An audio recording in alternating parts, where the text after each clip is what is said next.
We've been asking this question forever, right? How do we actually solve global poverty? And the answers always seem so complicated. But what if they're not? I mean, just think about it. For decades, literally since the 60s, we've thrown billions, heck, probably trillions of dollars at this problem. We're talking huge investments in things like education, job training, big infrastructure projects, you name it, all with the goal of helping the world's poorest people. But what if all that effort, all those super complex programs, what if they completely miss the point? What if the best solution wasn't some elaborate program at all, but something way, way simpler? All right, to get into this, let's start with a story. It's about this pretty radical experiment in a tiny village that basically turned everything we thought we knew about charity completely on its head. So, picture this. It's 2018. We're in Ahenyo, a village in western Kenya. Most folks there have been living in extreme poverty for, well, generations. Then this nonprofit shows up. But they don't have a big plan or some complicated program. Nope, they've just got a gift for every single adult in the village. And that gift? $500. Now, you gotta understand, to put that into perspective, for most people in Ahenyo, that was about what they'd make in an entire year. It's a truly life-changing amount of money handed over in one lump sum. And this is where it gets really wild. There were absolutely no strings attached, no instructions on how to spend it. They didn't have to submit some business plan. The only, and I mean only, thing they had to do was agree to chat with some researchers in 2 years. That's it. Seriously. Okay, to really get why this was so revolutionary, we need to take a quick step back and look at how we've been doing this stuff for decades. So for more than 50 years, the whole model was very top-down, right? You had outside experts deciding what a community needed. Maybe it was school supplies or job training or those small microfinance loans to help people start a business. The thinking was, let's give them a little push, a springboard of knowledge and money. But here's what's so fascinating.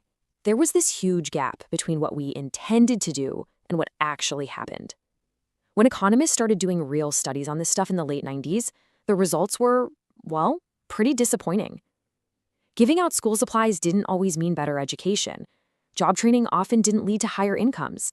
And even microfinance, it usually wasn't the magic bullet for getting people out of poverty. All these great intentions just weren't creating real, lasting change.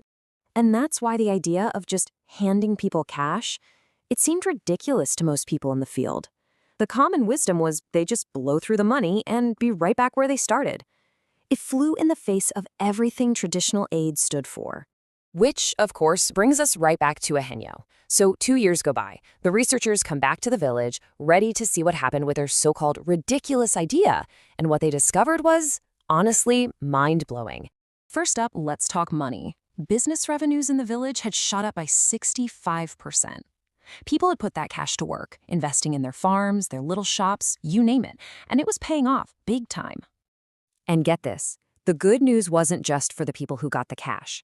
A bigger study later on, across hundreds of villages, found this amazing ripple effect. The local economy actually grew by more than twice the amount of money that was given out.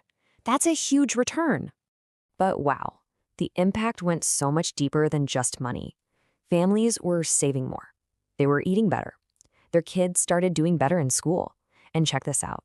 They saw actual measurable drops in really tough social issues like alcoholism, depression, and even domestic violence.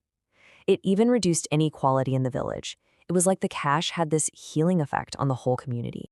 Okay, but let's be real for a second. This isn't some magic silver bullet. Poverty is a huge, complex problem that's been around for generations. And this whole idea of giving cash directly is still pretty new. The early results are super promising, for sure, but we're still figuring out what the long-term picture really looks like.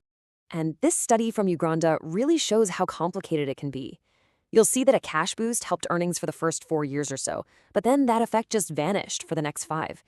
And then, weirdly enough, when the pandemic hit, the positive effect actually came back. So yeah, we've clearly got a lot more to learn about how this all works over 10 years or more. All right, so let's get to what I think is the biggest takeaway here. Because no matter what the long-term data ends up showing, the success of these experiments points to a really fundamental shift, a totally new way of thinking about poverty itself. So here's the bottom line. Traditional aid is built on one big assumption that outside experts know what's best. But direct cash giving? It completely flips that script. It's built on the belief that the people who are actually living in poverty are the real experts on what they need.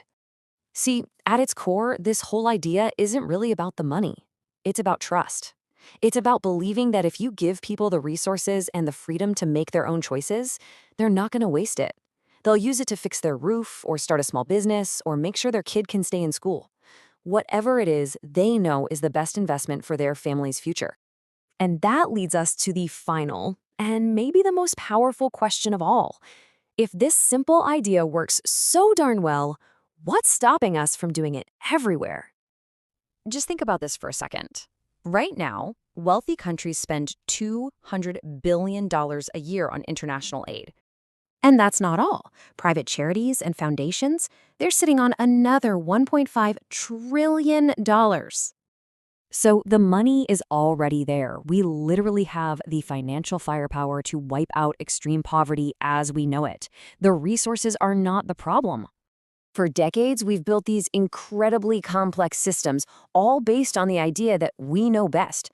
But maybe the real thing holding us back isn't a lack of money or a lack of ideas. Maybe the real barrier is a lack of trust. Trust in the people we say we want to help. And that is something to think about.